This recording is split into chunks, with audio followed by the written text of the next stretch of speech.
The request for this quick tip begins with, I'm struggling with seascapes.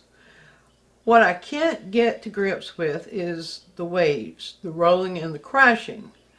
There are so many artists on YouTube showing you how, but they're either too advanced for me or the opposite. I'd love for you to show me a way of painting one.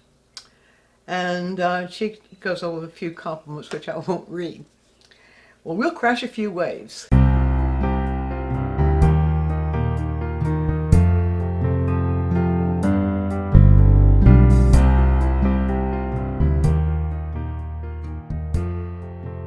Usually when we're having trouble painting a particular kind of subject, it's because we're looking at it in a way that won't enable us to know how to paint it. So instead of showing you how to paint crashing waves, which would be a formula, which wouldn't help you very much because you're not going to see the same crashing wave that I have here, or any other one I might select if I go into Pixabay, which is where I get these pictures. So what I'd like to show you is a way of going about this, a way to think, a way to structure your focus of attention so that you'll know what to look for and what to do about it.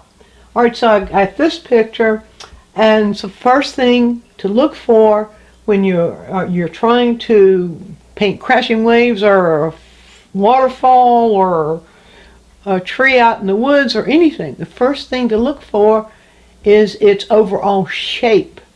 What's the shape that you're looking for? What are the major large shapes you're looking at? Now in this particular one, we can see this area. Don't even call it what it is. Just look at it as shape, not shape of, but shape, pure shape. You could call it shape of dark space if you wanted to, or shape of a lighter space, or many times, as you know, if you're watching many of our quick tips, I'll say shape of shadow or shape of not in shadow. But in this case, we'll just call it shape of dark or shape of light. That's all we need to call it. Otherwise, you're going to look for something other than what's going to guide you.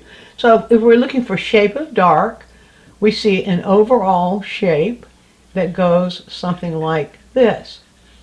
Now that's the shape of dark. Now I'll do a little bit of that right here, but I'm not going to do the whole thing. I'm not going to be painting a crashing wave for you so much as showing you a way to go about it, a way to think about it. All right, so suppose this is what we need to begin with, and what we're looking at the top is more horizontal. As it goes down like this, as that shape comes around, it is more like that. A little bit of a dip right there, and then as that shape comes down, it's more like that, and then it goes out like that, and we'll come on down. I'll go to the other side there, and we see the shape goes at an angle kind of like that. It zigzags and goes on down like that, and then we see at the bottom, if we go down, and let's see how much space do we need there, going down to about right here, where we see that the angle of that shape is more like this. And so what we're looking at down here, where this shape ends, is another angle that sort of does something like that. And the angle then of where the shape ends over here is something about like that. That is a major dark shape. You have the major light shape above it, and then you have another major dark shape above that. So if you have those three major shapes in a preliminary drawing, you don't need to do detail stuff. It's not about detail in the beginning. So that's a good place to start. All right, now, what's the next question you ask yourself after you ask yourself the shape question? What is the shape I'm working with? The preliminary drawing always tells you, or let's say this a little bit differently. The preliminary drawing is where you place the shapes. Just that. If you get all tied up in your detail on the preliminary drawing, you're thrown way off track in the very beginning. So the preliminary drawing is not about detail. It's about placing major shapes. And you can look at those shapes in terms of whether they're dark or light. All the dark shapes fall together as a single shape. Light shapes fall together as single shapes. And so now what's the next question? The next question is, What values are you looking at? Or do you see value contrast and value gradation? So we can see value contrast. We see dark here. You see light there. That's value contrast. You see value gradation right here. And that's the major thing that enables us to feel the crashing wave. This is the shadow area over which this lighter part is rolling over. So we see this as a value gradation right in here. That then allows you to know how to think about that. You think in terms of the value. What are the lighter values here? They get a little bit darker as here. They gradually change to very dark here. Same thing here. It's a pattern of light, getting a little bit darker here, and then going much darker right here where that wave falls over, where the white part of the wave falls over, and you see a gradation.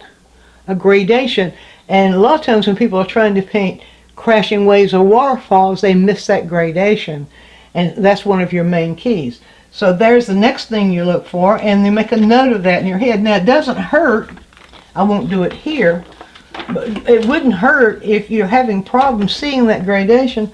It wouldn't hurt for you to do a value study of just the gradation and the contrast. Get the pattern of how the thing's going. The problem, many times, I don't mean to shake my finger like that at you, but a little bit of how I feel about these things. The problem most of the time is people want to go straight to making the painting, want to go straight to painting a crashing wave. You got to go through some analysis and get to know the thing, get to know what it's made of. And we have these steps we take ourselves through in order to get to know it before we go into painting it. All right, so remember that step one, preliminary drawing. What does that do? It places the shapes, places them where you want them to be. Then step two, you analyze the value. There's a reason to analyze the value before you analyze the color, because by analyzing the value, then when you get to the color, you'll know the value of the color that you need.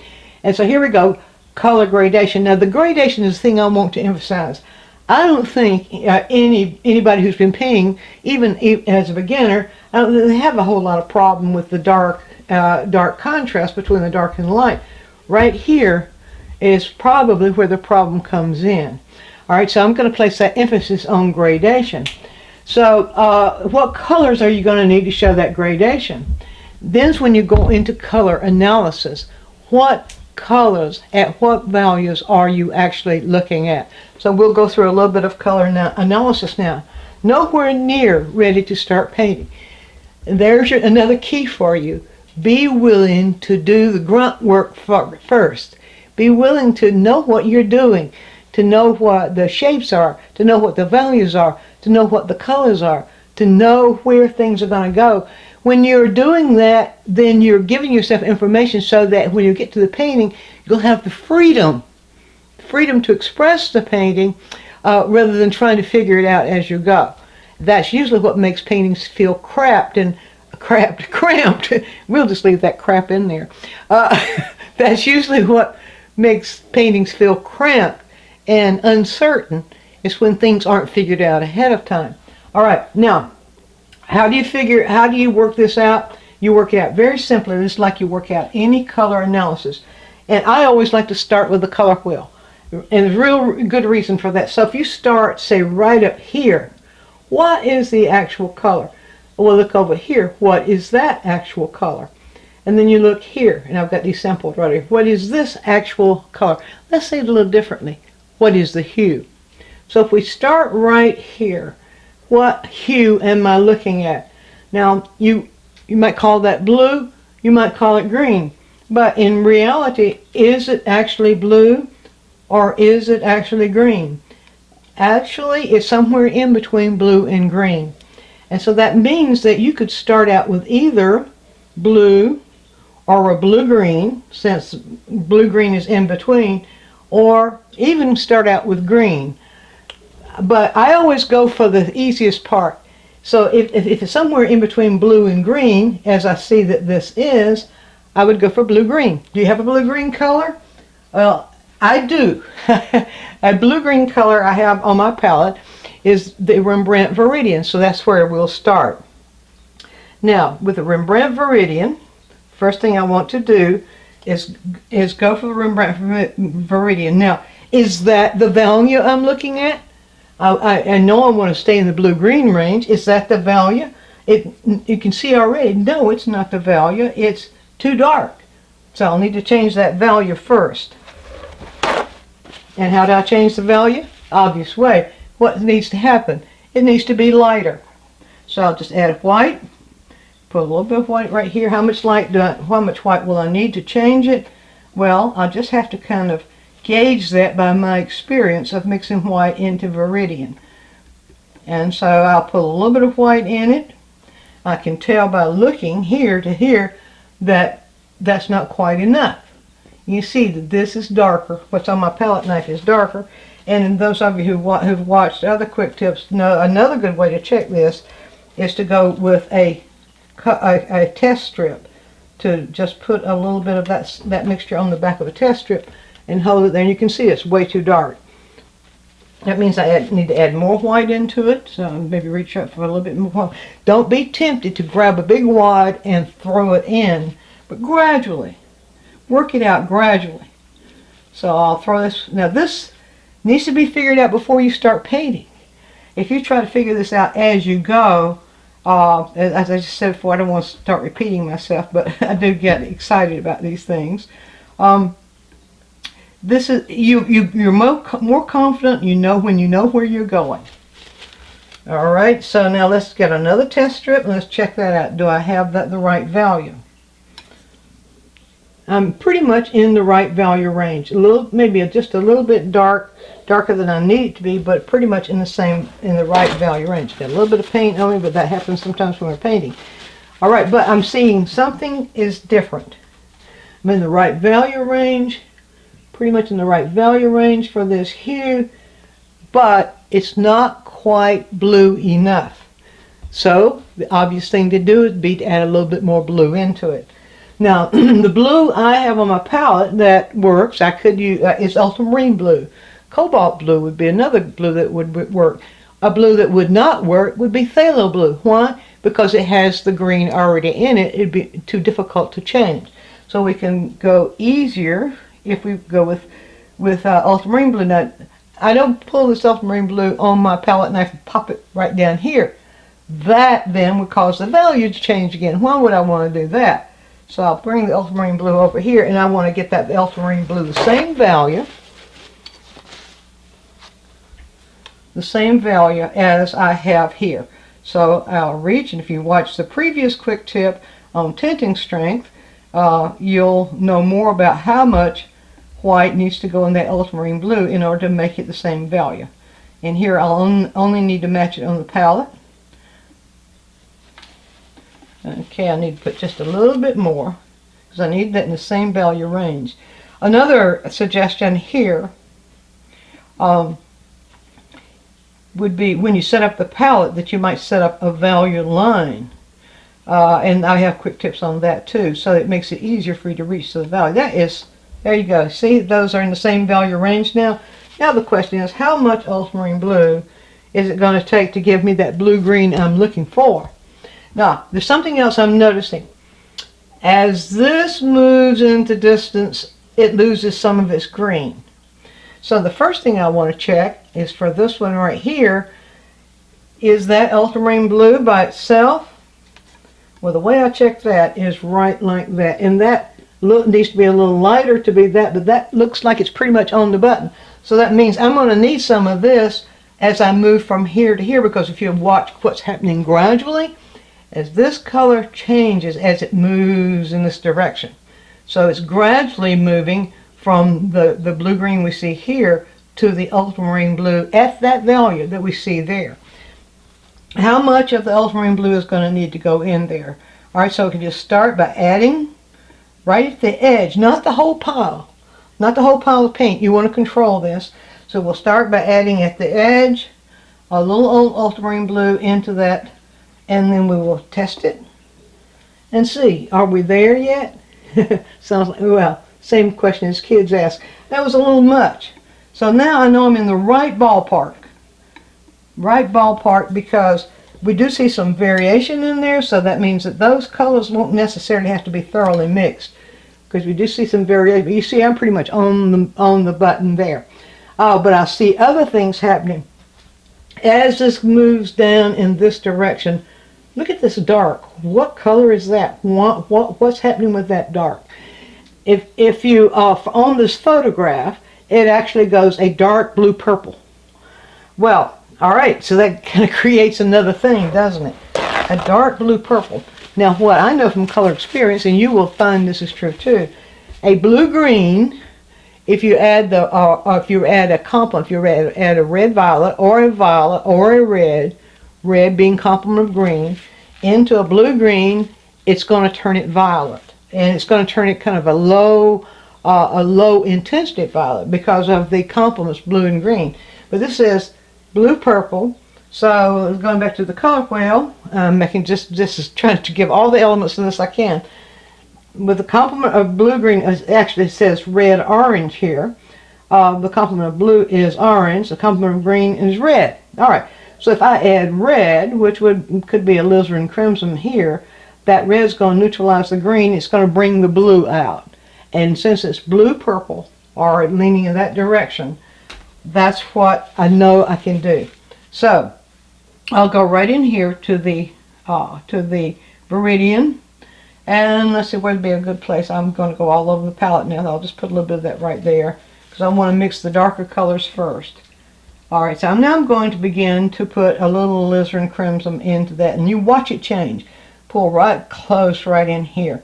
And watch this change. Now, I know, referring back again to the previous quick tip on tinting strength, I know that alizarin crimson is very strong tinting strength.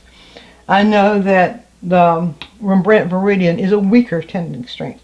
So I know that if I put too much of that alizarin crimson in there in the very beginning, it's going to lean it way too purple. So I need to go slow here. Now watch, as I'm pulling it against the palette, watch what color is that turning. And pull a little bit more of that green down in there. See, it doesn't take much alizarin crimson at all. And you can see that blue violet popping out there? Okay, maybe just a little bit more, perhaps, right in there. Right in there we have that blue violet. Now let's do a little test and just check. And when you're in nature, if you're painting in plein air, of course those waves are going to be moving. So you're going to you have to choose your poison there. Checking this out. If I hold it right here, yes, I'm in the right here range. I can see that. Although this comes off as a little bit lighter. So I can just reach up into some white. No, it won't do it that way. Clean palette knife. I'm just going to reach up into some white here. And let's just pull a little bit of white into that kind of blue. See, there it goes.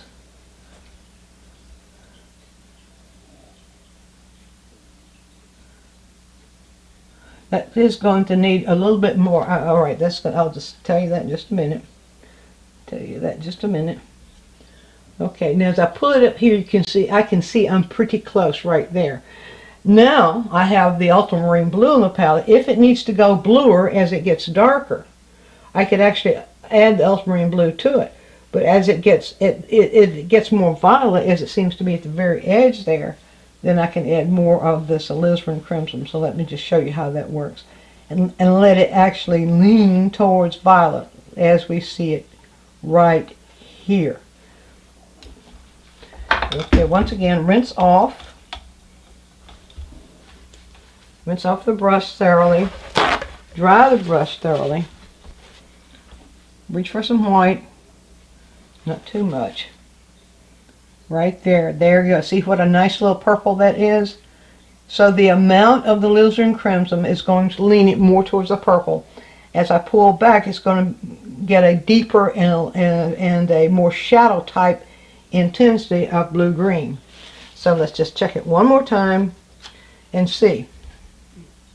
And there it is. Pretty close right there. Now, so I know then, the only other question is white. And we're seeing that white, and what we're seeing in that white, in this white, we're seeing very a darker, where the waves are causing a little bit lower light, where they're dipping under. The areas that are on top are much lighter, and then we see a little bit of gray setting in here. And look at that closely. What kind of gray is that? It appears to be fluctuating between a very light purple, or gray leaning towards purple, and a very light gray leaning towards blue here. Well, you have all that right there.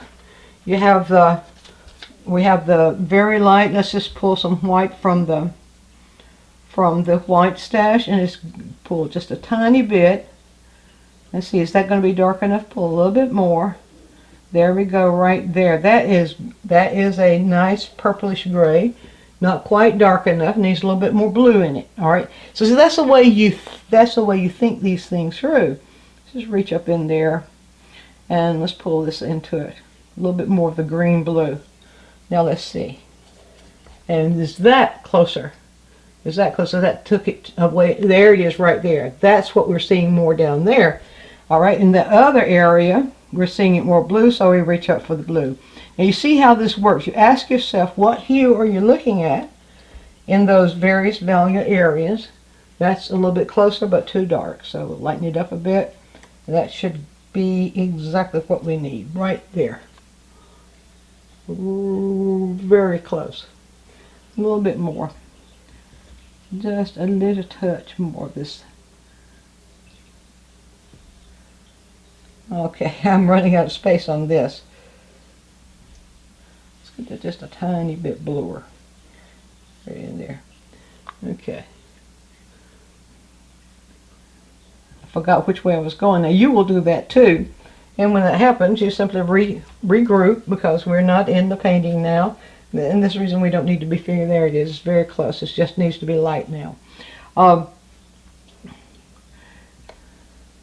That's the reason why you can see the advantage of working these things out before you actually, there you go, that's that gray.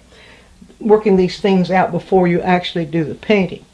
Now, after that, you know what colors you need, you know how to mix the colors, and that's the point where you will set up your palette. Then the next point is how does those brush strokes work? How do you put that paint on there to create the movement that we're seeing? So only here, after going through all those steps, only here do you begin to analyze which way the brush needs to move, what you need to do in order to make this happen. Now, one good way to do that is to make the motion yourself, make the motion of the direction of movement that you see. Now, if you have seen the quick tips on the phantom drawing and other quick tips having to do with gesture drawing, all you'll have to do, if you're looking at the wave, all you have to do is close one eye and hold your brush here and allow your tip of your brush to follow the movement, because that movement is going to determine the direction in which that thing needs to move. That means that's the direction in which it needs to gradate. Now I'm going to just do a little bit of something here for you to show you how that works. So we'll say the movement begins right up here where you start seeing that color. This movement moves down. You can see a little bit of variation in it, and the little movement, the direction of movements get shorter as they go into the distance. Longer movements here, directional movements, and then this is a different directional movement that you'll use your white with. All right, so if we start, as I said, this is not going to do the whole demonstration for you. I'm giving you the elements, and you take these elements and then you go do it. Make it work your way. So you could start very generally with a block in that actually begins to move as you're doing the block in. It doesn't hurt to actually start creating directional movement within your block in itself. So you could start allowing your brush to see what's happening here and actually move it in that direction. Move it in the direction that you see it going as you block in. So you can see the direction of movement there, the directional movement there of that particular color. Now as it's coming down, it is gradating. We talked about that earlier. So what do you do by the gradation? About the gradation, you go a little bit darker, and you know that the gradation is going to have a little bit more blue in it, so you do a little bit darker, and you'll do the same thing where you catch the movement or catch the movement of the paint with the movement of your brush and pull it. Allow your arm to move in that same direction. I'm telling you all I can about how to do this. All right, so and watch carefully how the colors change and where they change. Then you can see as it gets further down, it's getting darker. And so as it starts getting darker, then you can go to your darker colors. Now here is the advantage of setting up the value line. Go look it up, value lines in our quick tips. You can go to community on the quick tip page and you'll find a whole list of all the quick tips. Look up the ones on value lines. If you have value lines of each of these colors going darkest dark to lightest light, then you'll have all these values already lined up and you'll be able to mix it as you go. All right, so telling you little and telling you a lot. So we can go in here, pick up a little bit darker, kind of mix that in here just a little bit, do the mixing on the palette, and then as you do that, you can just kind of pull that in. You see that gets a little bit darker. Just kind of touch it with a brush. You see it gets a little bit darker as it goes down, and as you just look at where those darks are. Allow this to be your guide, as if this is a directory. It's guiding you. It's guiding you as to the value you need to make these, and as the color changes as you go. And so then as it gets darker, where is it darker? How much darker is it? Don't go too dark too soon. It's beginning to get darker right back in there. What movement, what directional movement does that take? It takes something about like that. And then as it goes into the darker part, down here, you can see it's not totally mixed. There's variation. So that's the reason it's a good idea to bring these strokes down and then layer the other strokes on top. And then we get a little bit darker, and you keep working like that, just in that pattern. What happens down in here gets a little bit darker. Maybe I made it a little bit too dark. It seems that maybe it wants to go a little bit more purple as it's getting in there. So you move it a little bit more towards that purple, and there you go.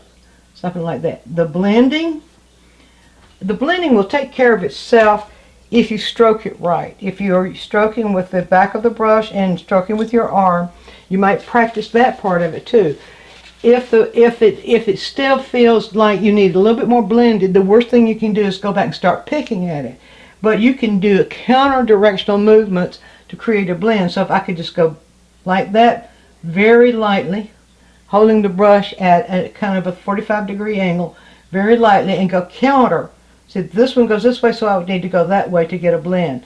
And just counter to it. If you've got these movements right, if you got those values right, then that should, a single stroke across with a dried brush, by the way, should give you that blend. Then you'll make adjustments according to what you need. Now, if this ends up, you put your light in using the same principle. If you need this lighter, that seems to me now as I'm looking at it, perhaps it needs to be a little bit lighter. And so then you would just sort of lighten it just a little bit, but with a single stroke, just like that. So I hope I've shown you enough here. I certainly have shown you the right process. And this process is a standard process for getting prepared to do a painting, no matter what you're doing, whether you're doing a portrait or whether you're doing a landscape or whether you're doing seascape, it doesn't make any difference.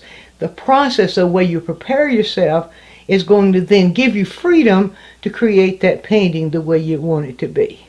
Be sure to view all of our quick tips. And while you're doing so, subscribe to the channel, click on the bell so you'll always get a notice when we produce a new quick tip, which is every week. And if you have a question, leave it in the comments section and we'll make a quick tip for you.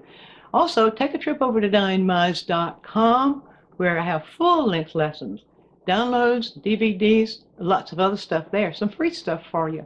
And while you're there, you can subscribe to the newsletter, and that way you'll always be informed every time we do something new.